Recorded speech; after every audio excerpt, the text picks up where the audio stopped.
Hey, what's up? I'm X. I have a very quick tip for you today. When you're in the Elfland, sometimes you come across these stick traps. If you cross the stick trap, there's a chance that you fail it, but if you spam click it, your character will path over it as soon as it's safe to do so.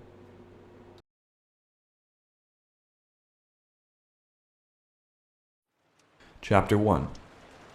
When Mr. Bilbo Baggins of Bag End announced that he would shortly be celebrating his 11th birthday with a party of special magnificence, there was much talk and excitement in Hobbiton. Bilbo was very rich and very peculiar, and had been the wonder of the Shire for 60 years, ever since his remarkable disappearance and unexpected return. The riches he had brought back from his travels had now become of a local legend, and it was popularly believed, whatever the old folk might say, that the hill at Bag End was full of tunnels stuffed with treasure. And if that was not enough for fame, there was also the prolonged vigor of his to marvel at. Time wore on, but it seemed to have little effect on Mr. Baggins. At 90, he was much the same as at 50.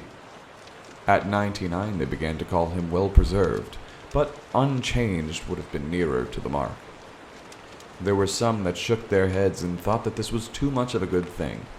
It seemed unfair that anybody should possess, apparently, perpetual youth, as well as exhaustible and inexhaustible wealth. It will have to be paid for, they said. It is unnatural, and trouble will come of it. But so far trouble had not come, and as Mr. Baggins was generous with his money, most people were willing to forgive him and his oddities and his good fortune. He remained on visiting terms with his relatives, except of course the Sackville Bagginses, and he had many devoted admirers among the hobbits of poor and unimportant families. But he had no close friends, until some of his younger cousins began to grow up. The eldest of these, and Bilbo's favorite, was young Frodo Baggins. When Bilbo was 99, he adopted Frodo as his heir, and brought him to live at Bag End. And the hopes of the Sackville Bagginses were finally dashed. Bilbo and Frodo happened to have the same birthday, September 22nd. "You had better come and live here, Frodo, my lad," said Bilbo one day, "and then we can celebrate our birthday parties comfortably together." At that time, Frodo was still in his tweens, as the hobbits called the irresponsible 20s between childhood and coming of age at 33. 12 more years passed. Each year the Bagginses had given very little combined birthday parties at Bag End. But now it was understood that something quite exceptional was being planned for that autumn. Bilbo was going to be 111, a rather curious number and a very respectable age for a hobbit. And Frodo was only going to be 33, an important number, the date of his coming of age. Tongues began to wag in Hobbiton and Bywater, and rumor of the coming event traveled all throughout the Shire. The history and character of Mr. Bilbo Baggins became once again the chief topic of conversation, and the older folks suddenly found their reminiscences in welcome demand. No one had more attentive audiences than old Ham Ganji, commonly known as the Gaffer. He held forth at the Ivy Bush, a small inn on the Bywater Road, and he spoke with some authority, for he had tended the garden at Bag End for 40 years, and had helped old Holman in the same job before that. Now that he was himself growing old and stiff in the joints, the job was mainly carried by his youngest son, Sam Ganji. Both father and son were on very friendly terms with Bilbo and Frodo. They lived on the hill itself, in number 3 Bagshot Road just below Bag End. A very nice and well-spoken gentle hobbit is Mr. Bilbo, I've always said, the Gaffer declared. With perfect truth, for Bilbo was very polite to him, calling him Mr. and Master Hamfast, and consulting him constantly upon the growing vegetables. The talk did not die down in 9 or even 99 days. The second disappearance of Mr. Bilbo Baggins was discussed in Hobbiton, and indeed all over the Shire, for a year and a day, and was remembered much longer than that. It became a fireside story for young hobbits, and eventually mad Baggins, who used to vanish with a bang and a flash and reappear with bags of jewels and gold. became a favorite character of legend and lived on after all of the true events were forgotten. But in the meantime, the general opinion in the neighborhood was that Bilbo, who had always been rather cracked, had at last gone quite mad, and had run off into the blue. There he had undoubtedly fallen into a pool or river and come to a tragic, but hardly an untimely end. The blame was laid mostly upon Gandalf. If only that dratted wizard would leave young Frodo alone. Perhaps he'll settle down and grow some hobbit sense, they said. And to all appearance, the wizard did leave Frodo alone, and he did settle down. But the growth of hobbit sense was not very noticeable. Indeed, he at once began to carry Bilbo's reputation for oddity. He refused to go into mourning, and the next year he gave a party in honor of Bilbo's 112th birthday, which he called Hundredweight Feast. But that was short of the mark, for 20 guests were invited, and there were several meals, and it snowed food and rained drink, as hobbits said. Some people were rather shocked, but Frodo kept up with the custom, giving Bilbo's birthday party every year, year after year, until they finally got used to it. He said that he did not think Bilbo was dead, and when they asked, "Well, where is he then?" he simply shrugged his shoulders. He lived alone, as Bilbo had done, but he had a good many friends, especially among the younger hobbits, mostly descendants of the old Took, who had, as children, been fond of Bilbo, and often in and out of Bag End. Falco Boffin and Fredregar Bolger were two of these, but his closest friends were Peregrine Took, usually called Pippin, and Merry Brandybuck. His real name was Meriadoc, but that was seldom remembered. Frodo went tramping all over the Shire for them. But more often he wandered by himself, and to the amazement of sensible folk, he was sometimes seen far from home, walking in the hills and woods under the starlight. Merry and Pippin suspected that he visited the elves at times, as Bilbo had done. As time went on, people began to notice that Frodo also showed signs of good preservation. Outwardly, he retained the appearance of a robust and energetic hobbit just out of his tweens. Some folk have all the luck, they said. But it was not until Frodo approached the usually more sober age of 50 that they began to think of it as queer. Frodo himself, after the first shock, found that being his own master, and the Mr. Baggins of Bag End, was rather pleasant. For some years he was quite happy and did not worry much about the future. But half unknown to himself, and the regret that he had not gone with Bilbo was steadily growing. He found himself wondering at times, especially in the autumn, about the wild lands, and the strange visions in the mountains that he had never come to see in his dreams. He began to say to himself, "Perhaps I shall cross the river myself one day," to which the other half of his mind always replied, "Not yet." So it went on, until his 40s were running out, and his 50th birthday was drawing near. 50 was a number that always felt significant, or ominous. It was at any rate at that age that adventure had suddenly befallen Bilbo. Frodo began to feel restless, and the old path seemed all too well trodden. He looked at maps and wondered what lay beyond their edges. Maps made in the Shire showed mostly white spaces beyond its borders. He took to wandering further afield and more often by himself, and Merry and his other friends watched him anxiously. Often he was seen walking and talking with the strange wayfarers that began at this time to appear in the Shire. There were rumors of strange things happening in the world outside, and as Gandalf had not at that time appeared or sent any message for several years, Frodo gathered all the news that he could. Elves, who seldom walked in the Shire, could now be seen passing westward through the woods in the evening, passing and not returning. But they were leaving Middle-earth, and were no longer concerned with its troubles. There were, however, dwarves on the road, in unusual numbers. The ancient east-west road ran through the Shire to its end at Grey Havens, and dwarves had always used it on their way to the mines in the Blue Mountains.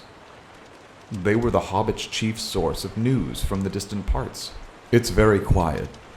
The light is muted. I'm comfortable and warm in this bed. I open my eyes, and for a moment, I'm tranquil and serene. enjoying the strange, unfamiliar surroundings.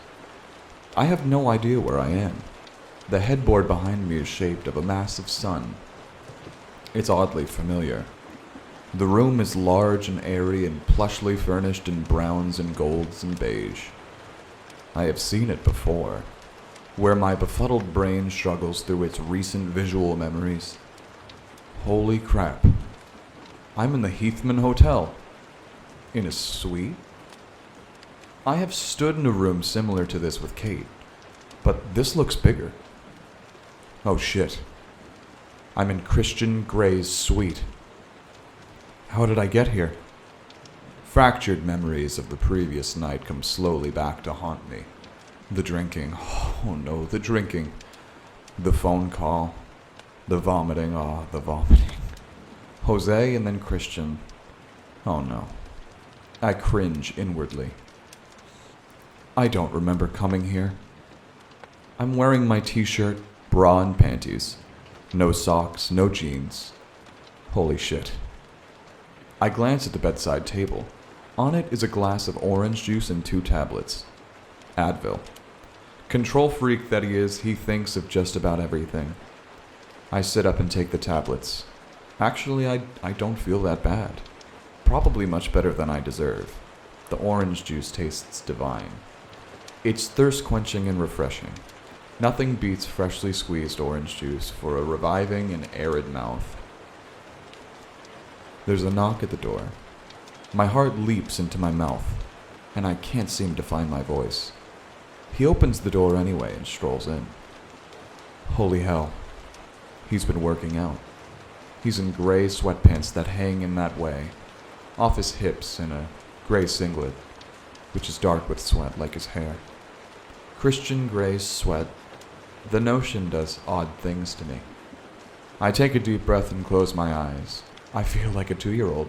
If I close my eyes, I'm not really here. Good morning, Anastasia. How are you feeling? Oh no. Better than I deserve, I mumble. I peek up at him. He places a large shopping bag on a chair and grasps each end of a towel that he has around his neck. He's staring at me. Gray eyes, dark, and as usual, I have no idea what he's thinking. He hides these thoughts and feelings so well. How did I get here? My voice is small and contrite. He comes and sits down at the edge of the bed. He's close enough for me to touch, for me to smell. Oh, the sweat and body wash and Christian. It's a heady cocktail. So much better than a margarita, and now I can speak from experience.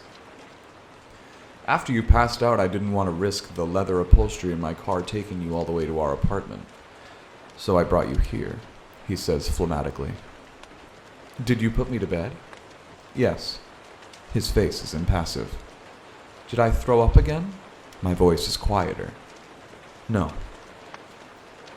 Did you undress me? I whisper. Yes. He quirks an eyebrow at me and I blush furiously. We didn't. I whisper, my mouth drying in mortified horror as I can't complete the question. I stare at my hands. Anastasia, you were comatose. Necrophilia is not my thing. I like my women sentient and receptive, he says dryly. I'm so sorry. His mouth lifts slightly in a wry smile. It was a very diverting evening. Not one that I'll forget for a while. Me either. Oh, he's laughing at me, the bastard. I didn't ask him to come and get me. Somehow I've been made to feel like the villain of the piece. You didn't have to track me down with whatever James Bond stuff you're developing from the highest bidder. I snap at him. He stares at me surprised, and if I'm not mistaken, a little wounded. Firstly, the technology to track cell phones is available all over the internet. Secondly, my company does not invest or manufacture any kind of surveillance devices. And thirdly, if I hadn't come to get you, you'd probably be waking up in the photographer's bed. And from what I can remember, you weren't overly enthused about him pressing his suit. He says acidly. Pressing his suit. I glance up at Christian. He's glaring at me. his gray eyes blazing, aggrieved.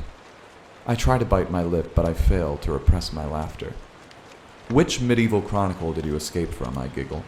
You sound like a courtly knight. His mood visibly shifts. His eyes soften and his expression warms, and I see a trace of smile on his beautifully chiseled lips. Anastasia, I don't think so. Dark Knight, maybe. His smile is sardonic, and he shakes his head. Did you eat last night? His tone is accusatory. I shake my head. What major transgression have I committed? And now his jaw clenches, but his face remains impressive. You need to eat. That's why you were so ill. Honestly, Anastasia, it's drinking rule number 1. He runs his hands through his hair, and I know it's because he's exasperated. Are you going to continue to scold me? Is that what I'm doing? I think so. You're lucky I'm just scolding you. What do you mean? Well, if you were mine, you wouldn't be able to sit down for a week after the stunt you pulled yesterday. You didn't eat, you got drunk, and you put yourself at risk. He closes his eyes, dread etched on his lovely face, and he shudders slightly. When he opens his eyes, he glares at me. I hate to think what could have happened to you. I scold back at him. What is his problem? What's it to him if well, I'm not. Though maybe part of me would like to be. The thought pierces through the irritation I feel at his high-handed words. I flush at the waywardness of my subconscious. She's doing her happy dance in a bright red hula skirt at the thought of being his.